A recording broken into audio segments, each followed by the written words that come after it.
ಪೊನ್ನಂಪೇಟೆ ಕೊಡವ ಸಮಾಜದಲ್ಲಿ ಪೊಂಬಕ್ಕಡ ಕೂಟದ ವತಿಯಿಂದ ಮೊದಲ ವರ್ಷದ ಅಂತಾರಾಷ್ಟ್ರೀಯ ಯೋಗ ದಿನಾಚರಣೆಯಿಂದ ಪೊಂಬಕ್ಕಡ ಕೂಟದ ಅಧ್ಯಕ್ಷೆ ಕೊಂಡಿಯಂಡ ಕಾವ್ಯ ಸಂಜು ಅವರ ಅಧ್ಯಕ್ಷತೆಯಲ್ಲಿ ನಡೆಸಲಾಯಿತು. ಯೋಗ ತರಬೇತುದಾರರಾದ ಚಕ್ಕೇರ ದೇಚಕ್ಕ ಅವರು ಯೋಗ ಮಾಡುವ ಮೂಲಕ ಕಾರ್ಯಕ್ರಮ ಉದ್ಘಾಟಿಸಿದರು. ಈ ಸಂದರ್ಭ ಮಾತನಾಡಿದ ಯೋಗ ಶಿಕ್ಷಕಿ ಚಕ್ಕೇರ ದೇಚಕ್ಕ ಸಂಜು ಅವರು ಯೋಗ ತರಬೇತಿ ನೀಡುವ ಮೊದಲು ಯೋಗ ತರಬೇತಿ ನೀಡಲು ಆಹ್ವಾನಿಸಿದ ಎಲ್ಲರಿಗೂ ಧನ್ಯವಾದ ಅರ್ಪಿಸಿದರು. Each one of y'all for being a part of this session, for investing this time and for taking this first step towards your health. I'm very thankful and I'm very grateful. Even for this Pommakkada Koota, I'm very grateful for giving me this opportunity to come here today to take you through this spiritual journey. Ponnampet Kodava ಪೊಂಬಕ್ಕಡ ಕೂಟದ ಅಧ್ಯಕ್ಷೆ ಕೊಂಡಿಯಂಡ ಕಾವ್ಯ ಮಾತನಾಡಿ, ಯೋಗ ದೇಹ ಮತ್ತು ಮನಸ್ಸನ್ನು ಆರೋಗ್ಯವಾಗಿಡಲು ಸಹಕಾರಿಯಾಗಿದೆ. ಬೆಳಗಿನ ಜಾವ ಯೋಗ ಮತ್ತು ಧ್ಯಾನದ ಮೂಲಕ ದಿನವನ್ನು ಪ್ರಾರಂಭ ಮಾಡುವುದರಿಂದ ದಿನವಿಡೀ ಮನಸ್ಸು ಹಾಗೂ ದೇಹ ಆನಂದವಾಗಿರುತ್ತೆ. ಯೋಗ ಮಾಡೋದರಿಂದ ಮಾನಸಿಕ ಸ್ಥಿಮಿತ ಕಾಯ್ದುಕೊಳ್ಳಬಹುದೆಂದರು.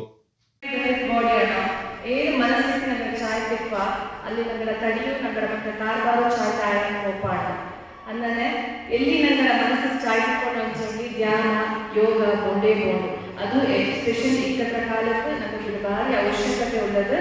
ഞങ്ങളുടെ ಪ್ರತಿದಿನ ಶುರು ಮಾಡೋದಿಲ್ಲ ಧ್ಯಾನ ಪುಣ್ಯ ಬೆಳಿಗ್ಗೆ ಯೋಗದಿಂದ ಶುರು ಮಾಡ್ತೀವಿ. ಆ ದಿನ ಪೂರ್ತಿ ನಂಗೆ ಹೆಚ್ಚು ಆಕ್ಟಿವ್ ಆಗಿಪ್ಪ ಯೋಗ ಮಾಡಿ ಎಲ್ಲರಿಗೂ ಗೊತ್ತಿತ್ತು.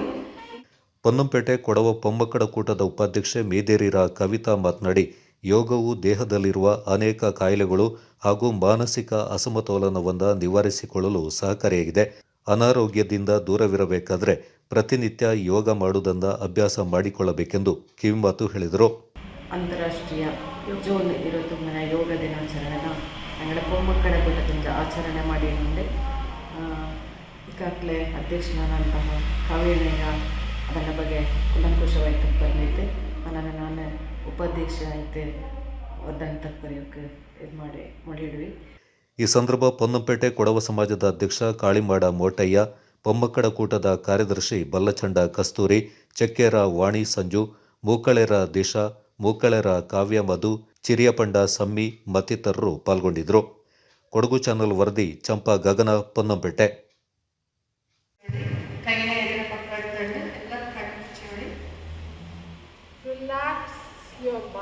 Relax your body. Let's see I got to relax our body.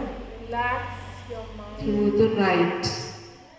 Again, inhale through the right and exhale through the left. Exhale Parvatasana. This is also called mountain pose. Raise your buttocks. And now exhale to Pada Hastasana. Slowly bring your hands down. Try to touch the floor.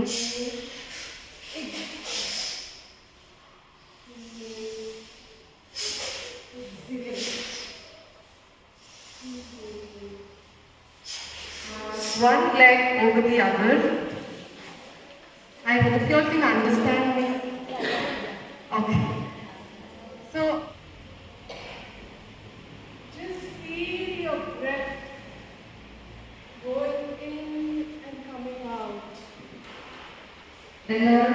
One, 2,